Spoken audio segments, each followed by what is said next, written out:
This is episode 277 of the Books, Shows, Tunes, and Mad Acts podcast. This episode is titled Sarah Langan and her novel, A Better World.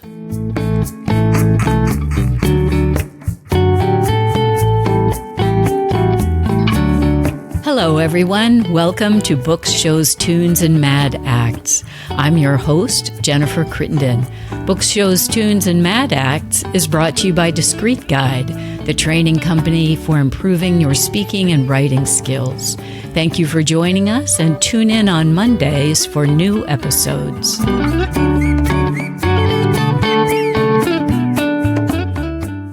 I am so pleased to welcome a new guest to the show today. So Sarah Langan is with us. Welcome to the show, Sarah. Thank you. And here's a quick bio, very short bio. Sarah grew up on Long Island and now lives in Los Angeles with her family. She got her MFA from Columbia University and her master's in environmental toxicology from NYU. Very appropriate for the book that we're going to be talking about today. She writes genre, literary, and everything in between. And today we're going to be talking about her most recent book, which is called A Better World. So I want to set the scene here for the listeners, Sarah. So jump in if you want to add something to this.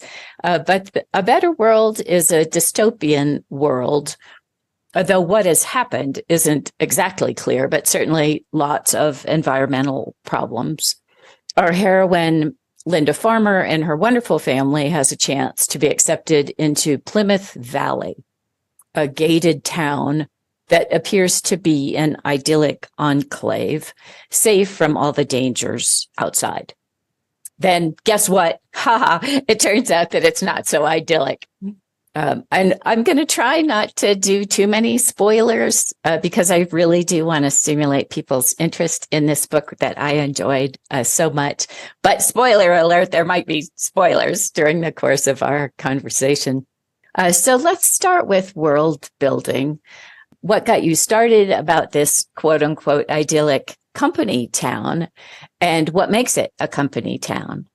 Well, I live in Los Angeles, and my family moved from Brooklyn to Los Angeles. And when we got here, I was surprised because it's kind of a one company town. You know, it used to have other industries, but like so many things in America, those are gone. And what's left is the entertainment industry. And the difference between Los Angeles and Brooklyn is that there's different kinds of fears. So in Brooklyn, I remember getting the kids to school in the morning, and we were all the parents were exhausted, and we had like crazy hair, and we were like, oh my God, how are you making any money? And like, what are you doing? And what's your shtick? And like, how's it going? And it was like a constant collaborative discussion about how to make life work in like this kind of abrasive, beautiful, intelligent city. Then I got to Los Angeles, and it was like, this is a club. Oh. What kind of car do you drive? What are your kids' grades? What does your husband do? What clothes are you wearing? Are you speaking the talk? Mm-hmm. Maybe we'll let you into the club. You know, I was like, this is ridiculous. You know, this is a ridiculous place.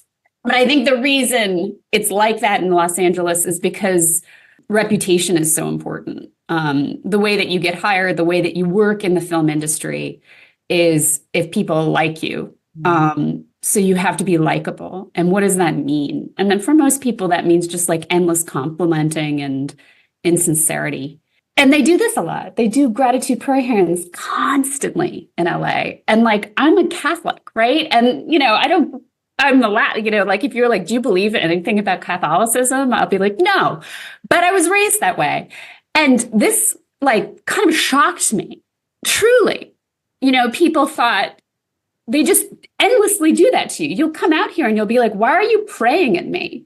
Like, this is a God thing. You don't know what that is. This is so strange. So it like started with that a little bit, but also, you know, I don't know if you've toured like the Google complex or any of these corporate towns. They exist. They feel like towns and they're safe. And once you're in them, you think, why would I ever want to leave? And there's a trade-off. And, sort of like, I don't necessarily think anyone would turn down an excellent job at Google because you get amazing healthcare and you get all these great things, but you're not really helping anybody. There is a question of resource hoarding and information siloing. I was juggling with these ideas. Yeah, I can see that. Yeah. Yeah. I mean, and I see, like, I don't know if you read like Orson Crake or Clara and the Sun. Like, I think we're heading toward these soft dystopias, and that's fine. Like, I think we'll see our way out of them, but it doesn't look good to me. The ways that the corporation has gotten bigger than government, the corporation has gotten bigger than individuals. The corporation and what it wants is more important than any of our individual rights.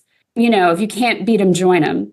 And that's sort of the story of a better world, of this family that goes, well, we tried, we really tried to do the right thing here, but our family isn't doing well. We might wind up homeless. Join them. Join them. Oh, that's so fascinating. My brain is just buzzing now with 6,000 questions. I mean, the first thing I have to say is about the prayer hands, because I had found myself doing that also. I'm sure I'm just mimicking other people, right? I'm not a religious person, but it always did kind of worry me. It's like, well, these are prayer hands, right?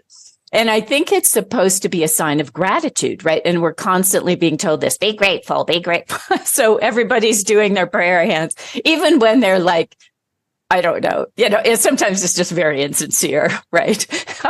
And so when I wrote to you to ask you if you would come on the podcast, I said, please, no. I said, I promise no prayer hands.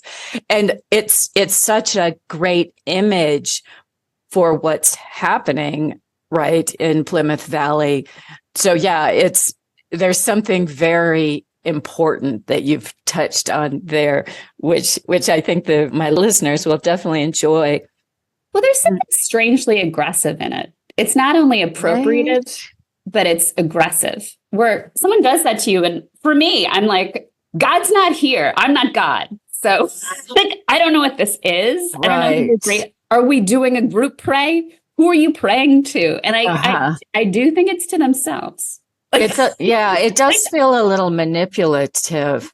Yeah. And in a way, it's also, it's like a real life emoji, right? Like it's supposed to convey all these things, but some of it is virtue signaling for sure. This whole, I see how grateful I am, again, even when it's being used kind of inappropriately.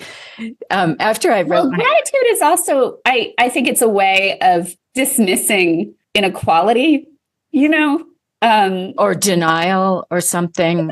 Yeah. It's like that whole, like, I'm so grateful. And it's like, well, life is set up unfairly. Yeah. Yeah. Right. I'm grateful for stuff too that I didn't earn. Oh, right. Yeah. I'm glad, like, there's certain things to be grateful for. If you were born healthy, if like you have loving relationships, but you probably don't do prayer hands with the people you have loving relationships with because you're glad they exist. Well, I mean, if we could do a whole podcast about, how prayer hands are kind of a subversive, because it's sort of like saying, forgive me my privilege. I mean, there's just all kinds of things going on in there. After I sent you my questions this morning, I was going through my notes and I came across this thing that I'd highlighted. So here you're describing the outside world and what has happened in this dystopian landscape. And so I'm sorry to read your own book at you.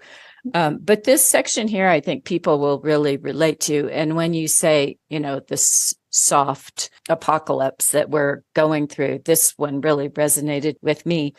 Everything got automated, but broken automated. You called your health insurance to ask why they dropped coverage despite cashing your check, and your complaint got fed into a system that took 3 months to process. By then, you no longer needed the surgery because your appendix had burst. The on-call doc had saved your life, but they'd done so without getting prior approval from said insurance company, which was using that as a reason to deny your claim. You appealed this denial, which took 6 months. In the meantime, the hospital's collection agency repossessed your car. This was a thing. It happened in banking, hotels, libraries, schools, the IRS, and every other bureaucratic system. Some version of it happened to everyone. And, this does feel very modern day, right? Feels very contemporary. Yeah, I mean, I think of Brazil, the movie, where it just feels that way. I don't know. Whenever I have to do something, I think, I don't want to make that call.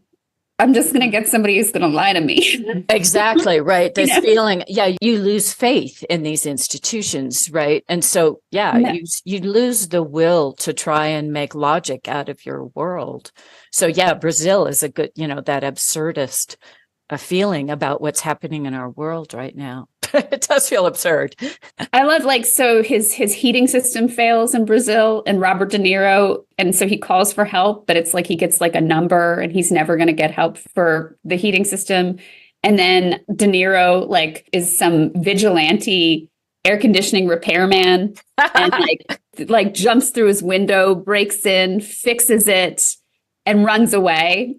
And in the meantime, the main character has to lie and say De Niro wasn't there because they'll get in so much trouble for having a vigilante fix a governmental system. And then he gets in trouble, for having it fixed. And that feels right. Yeah.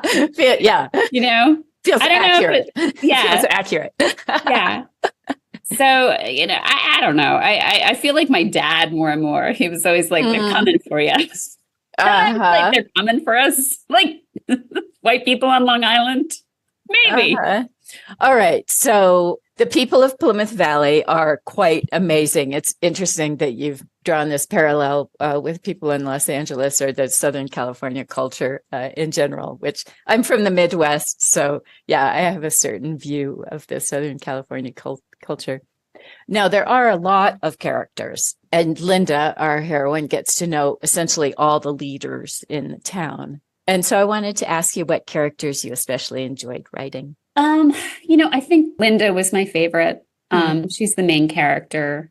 And I felt like she was sort of an every person who's sort of put in this situation of what would you do? What I liked about writing her was so many of these heroines now in literature and in film that writers and the industry wants to make progressive. They make kind of cantankerous and they make selfish and they make angry. It's like you got to fight for your rights and you got to or maybe a little stupid, these characters.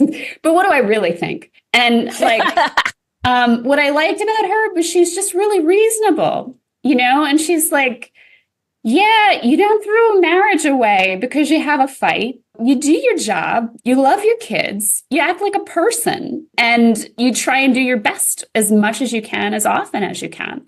She has bad days, but that's where she's coming from.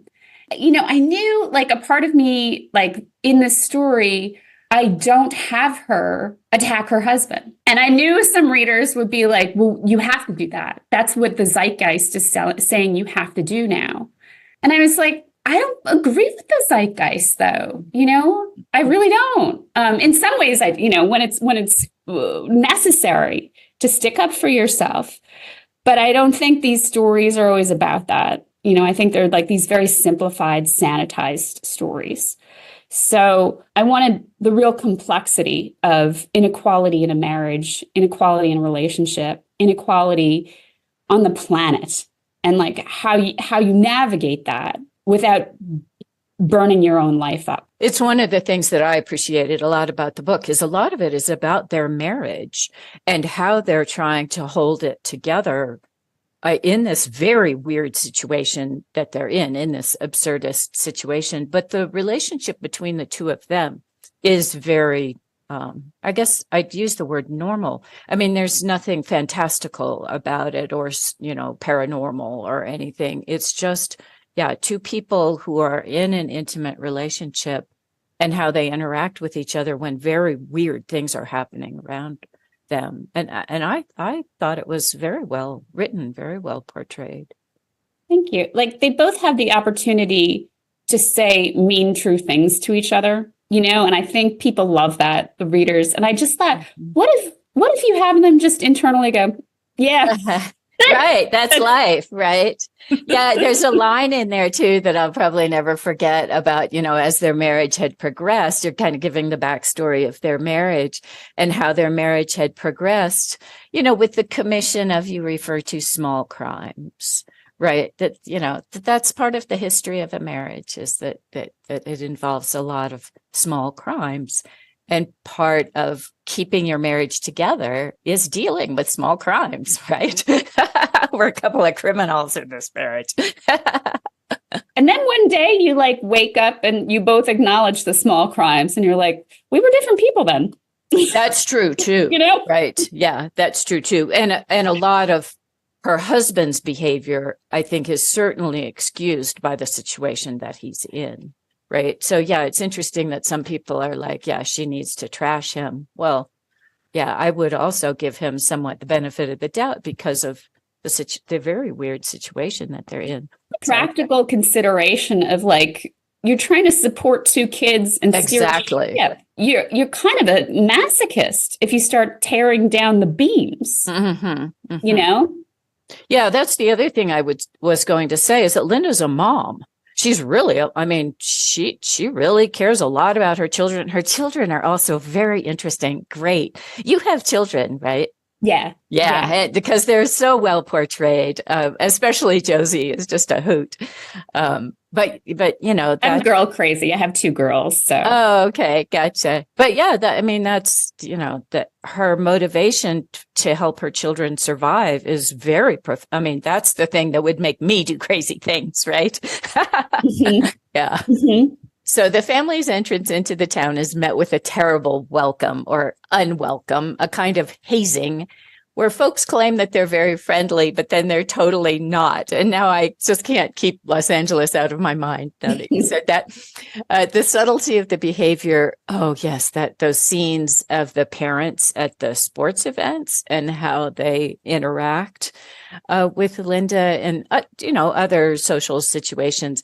Quite insidious, right? Subtle, but clear. It also felt very familiar. And so I had to ask you, did you have personal experiences that formed the basis for those social interactions, or what inspired those? Oh, yeah. My kids played soccer and they still do. It's good stuff. But once in a while, you'll play an opposing town team. And the kids are all the same age. The kids might even know each other.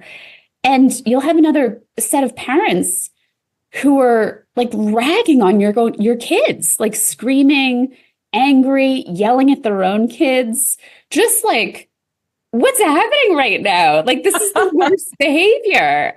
So that stuff is fun. And great material for a novel. Yes. It's amazing. It's shocking. Bring it on. And you're like, what's your job? Go do your job. If you're going to work up so much enthusiasm, it's clearly about you. It's not about your kids. So go have some kind of success that you need someplace else. And then come sit down at this game and be a polite spectator. But, it's the sort of social mores of acceptance in nuclear families, the ways that suburbs tend to want to have nuclear families. They sort of they'll eye, single parents, divorced parents. There's judgment on them. There's judgment on new people. There's judgment on people who aren't making money. There's judgment on people who might in any way bring the group down. It's fascinating to me. Mm-hmm. And it's fascinating to me because it's so joyless. Mm. So in this town, Plymouth Valley, it's a cult, or whatever it is, it's closed.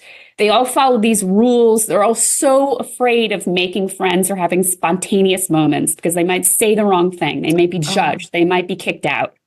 And so necessarily they're constantly on guard. And they can't make friends with this new family because what if this new family's a mess? Then they're dragged down. Also, what if this new family succeeds? Well, then maybe one of them, they're going to lose their spot. There's a finite number of spots. So it's that kind of binary thinking that I think is pretty pervasive in upper middle class suburbia. And it's sad and it's lonely. Yeah, I think you've really touched on some interesting points, the way it's portrayed. Yeah, it's interesting that Americans often do see this as a zero-sum game. You know, I wonder often why there's so much resentment when someone gets ahead or, you know, has a windfall or maybe is getting something. They're maybe getting some benefit from the government or something like that. And there seems to be this sense that, well, if they're getting something, then I'm losing out. Although it's funny then when someone really makes it, right, then Americans totally fall in love with that person, right? There's no one better than a billionaire, right? Yeah, we're a very funny society, I think. We love money. We love money. Yeah. That's a big driving thing here. And of course, I mean, that's also, you know, a very important theme in your novel is that they're held hostage by the fact that they don't have money and no place safe to go. And that gives the authoritarians, I'll just use that word, the people in charge, a lot of power, right, over them. They're really vulnerable because of that. Yeah, I mean, I think that's what any smart corporatocracy does is it takes away your agency.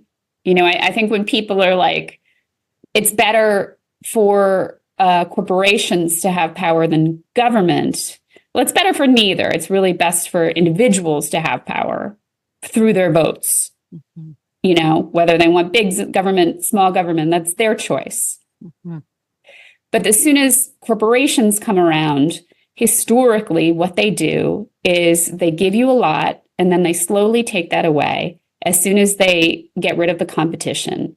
And then they give you nothing and you have no power. And you look at these company towns where people were just slaughtered for protesting. It happened again and again. And it's like these big names like Carnegie and Rockefeller that we love, we worship, right? These guys are amazing. They give money to colleges. They're announced on PBS and NPR. Yeah, they slaughtered so many people. It's really important to think about who you're giving your power to and why you should be doing it at all. The whole town is basically a facade or a cover or a cover up. That one of the creepiest aspects of your novel is that everyone seems to be kind of colluding, right? So they're all participating in this sort of fake, sort of Candide, you know, this is the best of all possible worlds kind of, it's very creepy. Yeah. So we talked about the prayer hands, but yeah. So tell me, you know, this was one of my favorite aspects of the book was sort of this 1984 or Emperor's New Clothes kinds of things. So what did you do any reading or what were you thinking about to portray this kind of collusion so well? You know, 1984 is one of my favorite books. I kind of memorized that book. I see. Because that ending, right? It's like it was unexpected and shocking and a gut punch in every way. Where it was like, wait, was he in charge of any of this? You know, I love that book. But did I do research? I mean, I have this background in toxicology. It may be just my fascination with people and cultures and clubs and the ways that people work in groupthink.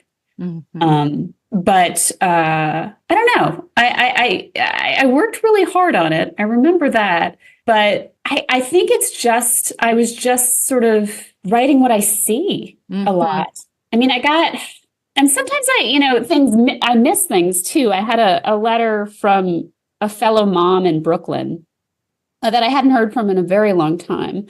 I didn't even notice, but she was like, yeah, I was a single mom. I felt weird. I was like, nobody was talking to me when we were in school. I used to take my daughter on Fridays. And I was like, yeah, I took all the kids. Like, I remember that. She was like, yeah, it was really nice. And I thought about how, like, it made me feel a part of the community. You were the only person who, and I was like, I was the only person who did that. I was kind of surprised, but also I didn't catch it, Anyway, I'm babbling now, but I think there's all kinds of ways that group things happen. And I don't think it has to do necessarily with social control, which is 1984 is so much fear of authoritarianism.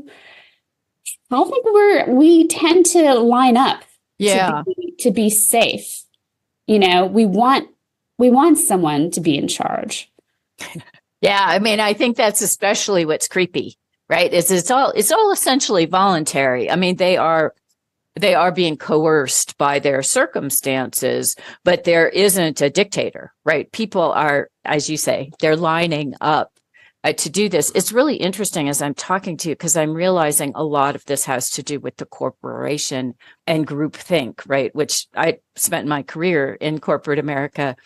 And I would say, there's protection that comes from people when they're engaging in, borderline unethical activities when they're protected by a corporation. And so, people will do things as a corporation or as corporate leaders that they would probably, or I hope, would never do if they were acting as individuals. Yeah, now that you say that, sorry, I've got a little bit of COVID brain. Don't we all? Even those of us who don't have COVID. Yeah. No, as I think about it, I did a lot of research on cults, and I was looking at why do people do very bad things, which is what this town is doing, and how do they justify it? And I thought religion, right? They'll have this patina of acceptability if it seems divine. Right? It's not there, but for the grace of God go I. It's like, I've been chosen. I'm one of the chosen. Therefore, it is right that I'm here and other people are not. And if that's the case, then I have a right to more resources than other people. I have a right to affect my life positively, even if it hurts a very many people outside. And I think that's very much the ethos of Plymouth Valley. And people feel okay about it because they're in a cult and they've all decided this. And so they've created a religion around it because their corporation is, in fact, making products that cause harm. And, they're stealing water. They're doing all kinds of things. What's interesting is, you're in the Midwest, that aquifer, the Ogala, there's not much left of it, and if you study the Dust Bowl, it's because they overfarmed. And then the solution to the Dust Bowl was tapping the Ogala. So if I have this corporation come in and just take all the rights to that. So now it's a Dust Bowl again. And they're like, that's not our fault. They were going to use up all that water anyway. And that's probably true. It's not great at future planning, but it's also disgusting. It's not a great excuse, I guess. Yeah. This whole idea of being justified by being chosen is partly represented in your book by the golden ticket. And so the golden ticket is finally your entry and a permanent residency to be in Plymouth Valley. And there are just all kinds of familiar bells that ring about something like that, right? Especially the term golden ticket, right? Yeah. It's really clever. I really enjoyed this book very much. It was really great. Well, Charlie and the Chocolate Factory is so mean. I've never been able to get into Roald Dahl. My husband loves Roald Dahl, my kids love Roald Dahl, and I'm like, he's so mean. I don't understand any of the people in any of his stories at all. Maybe Matilda, but she's surrounded by such maniacs. Yeah, so, it's a different kind of absurdism, isn't it? I guess that's partly why I enjoyed the book, is because there are elements of it that are just very down to earth, just very normal people, right? This family is, pretty much a normal family. And so I can relate to them very much. So yeah, Roald Dahl, there's a remove, I think, with his characters, right? They really are almost caricatures, right? Yeah. So yeah, different kind of writing. So yeah, I wanted to talk to you also about the writing of it. The plot is is actually very complicated. The book isn't very particularly long, but the plot is complicated. Then you kind of have to keep up as a reader, right? And all four of the family members get involved in different aspects of the town, from finding work to finding a girlfriend, to fitting in, not fitting in, all while they're being judged and evaluated by everyone around them who really wants them to conform in a certain way. And ultimately, all four of them are threatened and coerced in different ways.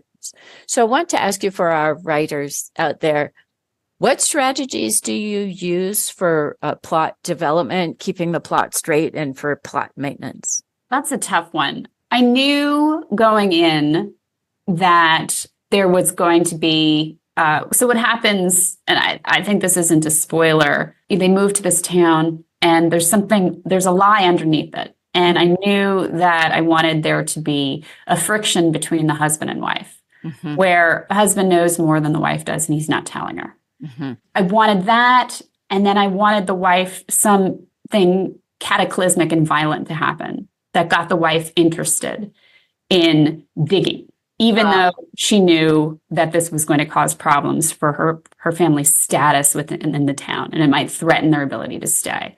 And so what happens is this woman who is young and ill mentally meets my main character and then commits this abhorrent act of violence, just awful, and is scapegoated by the town. Everyone hates her. So my main character is like, this none of this adds up.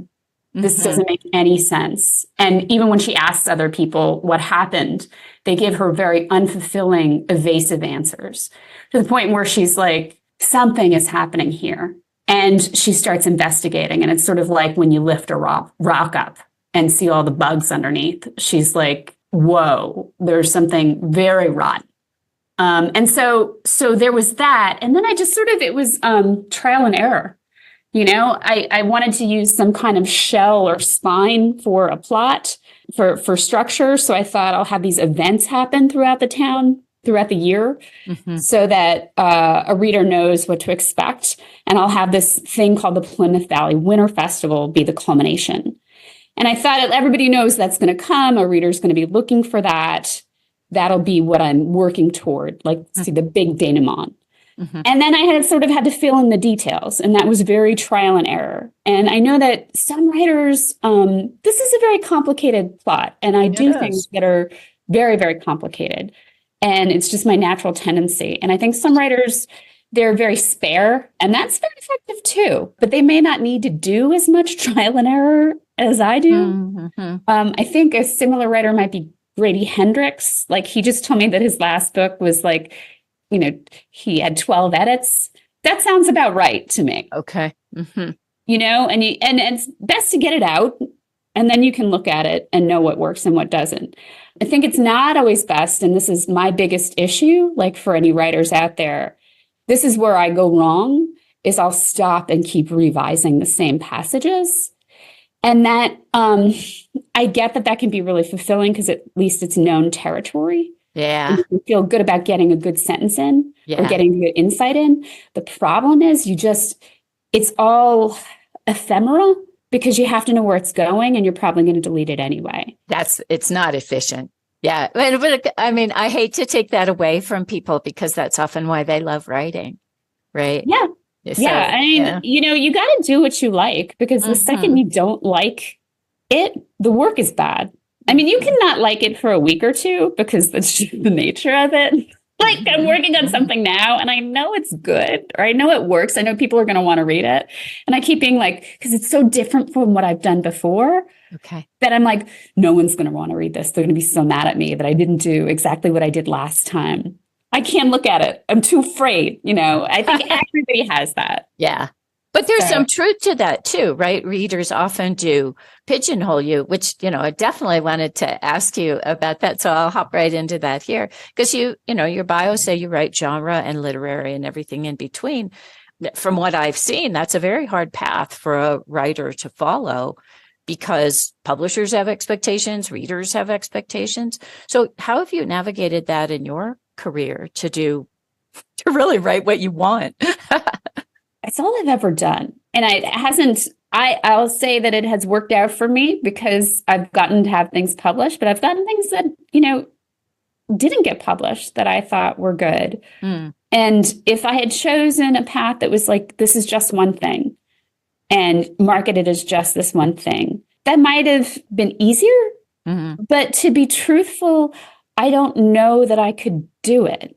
And it makes me sound like a prima donna or something, where like I'm always like, people ask me and I'm like, I'll write anything.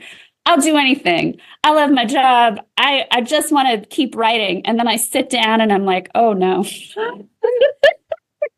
I could write for 6 months and not give you a paranormal romance. I could give you right. I see what you mean. It come out in crayon. Like I couldn't do it. I just couldn't.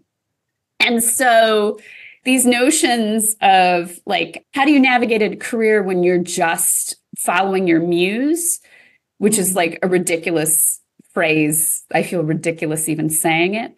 I really have no idea. Like I'm still learning every day and the market's changing every day and publishing is changing every day. All I know is that this is what I can do. And if I could do something else, I might, like right now, it's like, just like write your good short horror that's like devastating and someone will buy it. And I'm like, short. What do you mean by that? I know, like one character. No, I can't do that. And everyone is different. And, like there's that great, my husband, every once in a while, he's also creative. The thing they said about Dickens, like he had some contemporary that was interviewed and asked like, are you jealous? Are you angry that like this guy who's not the most amazing writer is this world phenomenon? And he said, the problem is he believes it. How can I compete with someone who believes it? Mm-hmm. Like he writes A Christmas Carol because he's like believes in the redemptiveness of humanity, or he writes these things that he believes. And that's why they're successful. Mm. And so I'm just writing what I believe. Yeah. And, and the people who are writing, a book a year, 2 books a year, 3 books a year, I think they're writing what they believe. Mm-hmm. We're just different writers. Mm-hmm. Well, that's really quite inspirational because you're doing what you want and you're finding success doing it.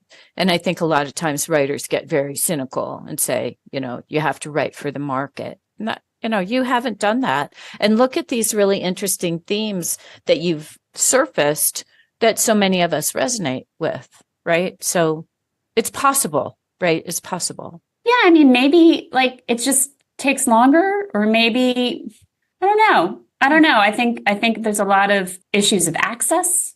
There's a lot of issues of it's important to really trust your voice and to trust your own work. And I think it's really easy to lose sight because there's so much chit chat about what's successful and what's not, and wag the dog.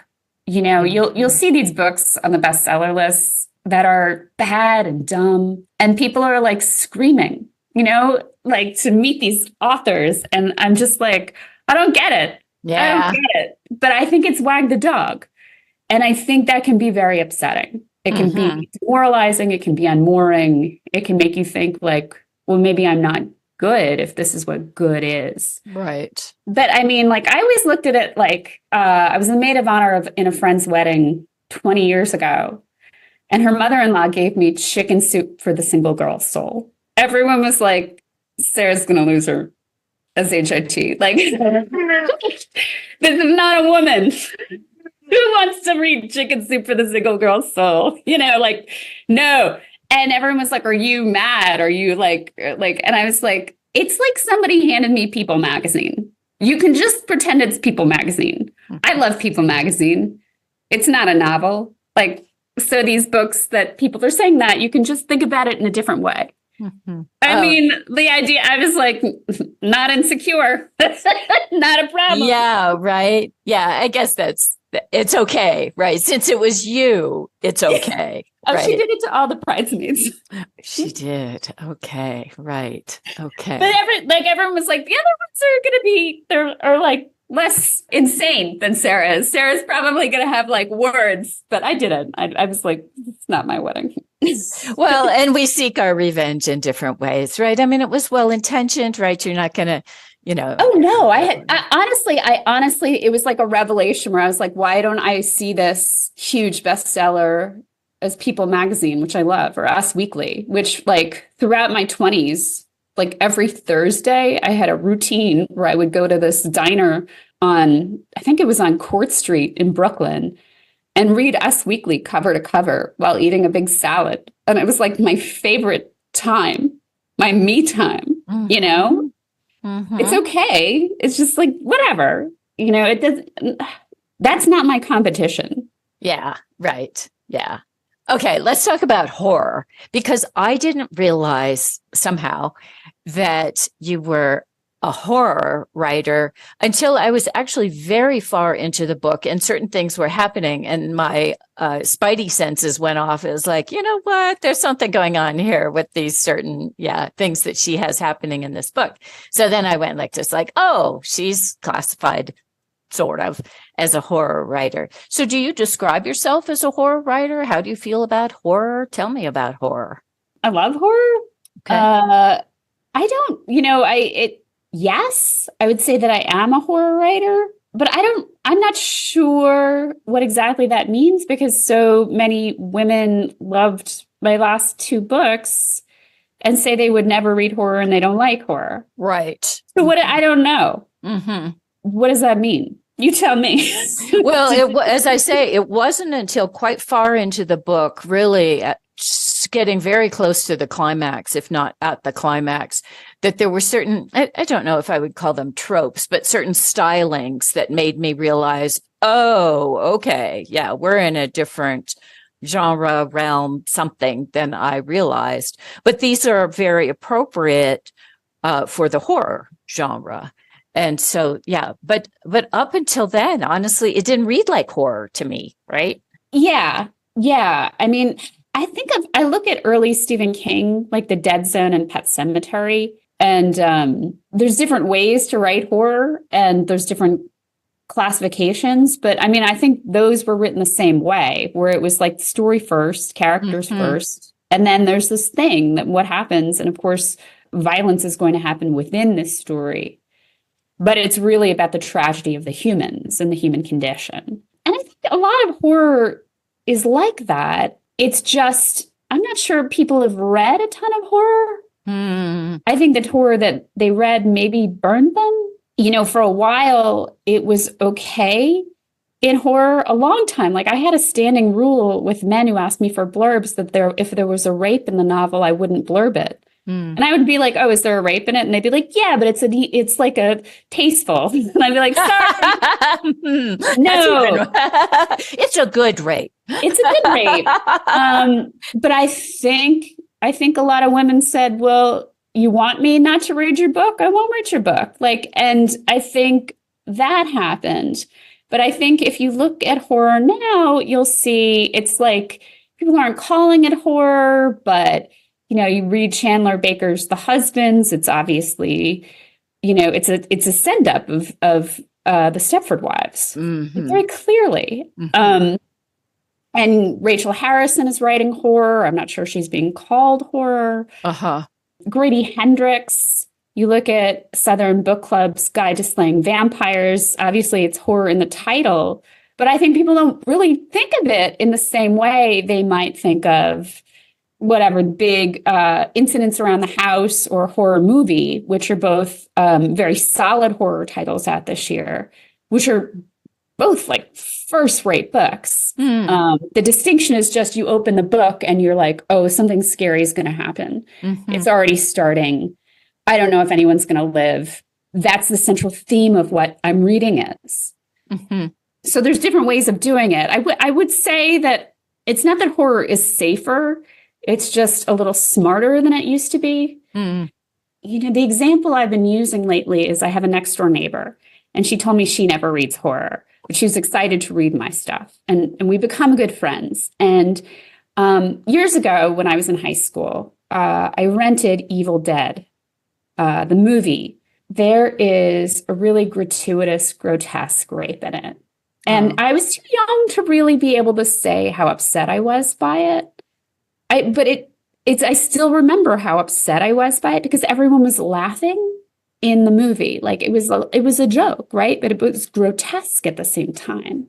Oh, wow. And I just, I never watched it again. And then, the director has since said he regrets it. He was like, it was just, if you remember the era that horror was really popular, it was violence against women was just okay back then. I see. Do you remember, I remember being a really little kid and watching a Barney Miller rerun. And on it, this woman comes in and reports that her husband raped her. And Barney Miller and everybody goes, well, that's not possible, right? That doesn't exist. Your husband has the right to do that. And Wojo, who's the sensitive one, is like, no, I think we have to, investigate this. Or Fantasy Island. Do you remember that? They had rape plots. Or General Hospital or St. Elsewhere. I remember being a really little kid and just being like, oh my God, this just happens to women all the time. So I asked my next door neighbor, what turns you off horror movies? And she said, well, I watched this movie Evil Dead when I was little. Oh my goodness. What a coincidence. I don't think it is a coincidence. I think a lot of women of a certain age are like, I hate horror because it was so imbued in the culture, violence against women. And the most visceral iteration of it was in horror. I mean, at least in romance, because in romance novels, there were rapes too, but it was sexy rapes, or it was it was okay. And they fell in love eventually, like Flowers in the Attic. But you look at Dan Simmons and it's does this guy hate us? I see. What is this? So I do think there is some, I don't want to be derailing your podcast, but I do have questions because I think horror is excellent right now. And the aversion to horror, I don't quite understand. And I wonder if it's a carryover from times we've been burned, because the younger, Gen Z loves horror. But maybe they weren't exposed to the garbage we were exposed to. That had all this undercurrent and malevolence to it. I don't know if you remember any of that, but it was just what we grew up with. Yeah, there's a lot of that kind of cultural thing that I miss out on and don't know because I grew up without a television. And my father had very strong opinions about what children should be exposed to. He wasn't religious. He was right. He wasn't religious, in the way that we think of, but in a way he was very idealistic, perhaps is another word. So a lot of this kind of stuff is just, whoosh, I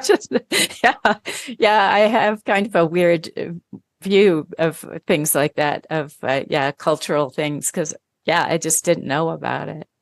I want to sneak in one more thing because it's both kind of horror related, but also funny. And I think that combination is interesting. And that has to do with the Caladrius. Is that how you say it? Yeah. Caladrius. Okay. All right. So tell us all about the Caladrius. These are fantastic creatures. So in Plymouth Valley, the founders wanted to come up with an alternative food source that they could sell globally that was less demanding even than chickens, which already aren't even very demanding. So they created this genetically engineered bird that was very meat heavy, didn't require much food. But the one thing about it was it turned out to be kind of a hothouse flower, and it needed purified air. And the only air good enough for it existed within Plymouth Valley. So they couldn't get rich off of it, but they'd made this thing that was actually a really good food source. And they are a survivalist community that expects maybe there's going to be a nuke one day. So they decide to keep these Caladrius, and then they'll bring them down to their survival shelter if they need them. And then they'll have an endless food source. But this creature is this dirty, angry bird that's gotten incredibly spoiled because everyone in the town has to have a little bird shelter outside their house as part of being a community member and to take care of this bird, their own bird, that will bite them. And they're vicious. They're vicious. Yeah, they're like vicious. little monsters. And, exactly. Little monsters. And because, this is where it's first like, burp, burp, horror, horror. You can't have like real pets because these guys will eat them. Right. And they can't have domestic animals because the Caladrius will eat them. It's like, oh, great. Nice utopia you've made here. Yeah. And they hunt in packs. They hate each other. They won't share. But when they want big game, they'll hunt in a pack. Right. It's just awful. They're just awful. Exactly. They have these stubby necks because Caladrius really is a bird from mythology. But from Wikipedia, it looks like it was quite a nice looking bird. But yeah, your Caladrius are nasty. Well, what they did was they ate the sins of kings. So if you would put a Caladrius, they lived in court in ancient Rome, and there's some roots to Christianity with them, and some people think they were the dove, right? So there was a little bit of maybe they're the Holy Spirit. They were put in rooms with sick kings to eat the sins, and if they turned away, it meant that they were condemning the king to death. Nice. So they're interesting. Yeah. And they're sort of they're a manifestation of the sins of this town that they eat. They eat it like communion too.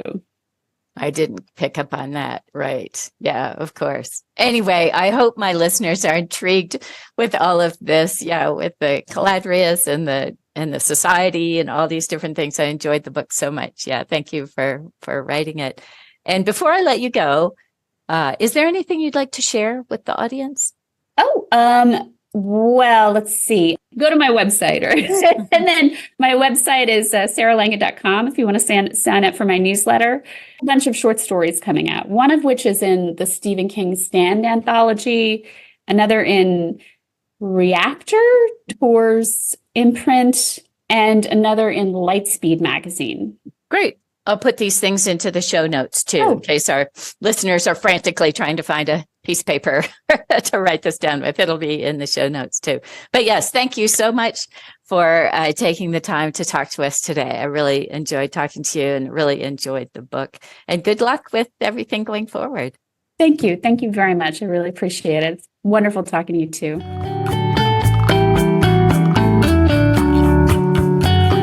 Thank you for listening. Our goal in 2024 is to expand our audience because we get such great guests. So we'd love your help in spreading the word by sharing, subscribing, liking, thumbs upping, rating, and commenting. Got all that? Really, thanks for any support. Books, Shows, Tunes, and Mad Acts is brought to you by Discreet Guide, the training company for improving your speaking and writing skills. Also, a shout out to Podomatic, our podcast hosting platform. You podcasters out there might want to check them out. They've been good to us. And finally, thanks to Quincas Morera for the theme music.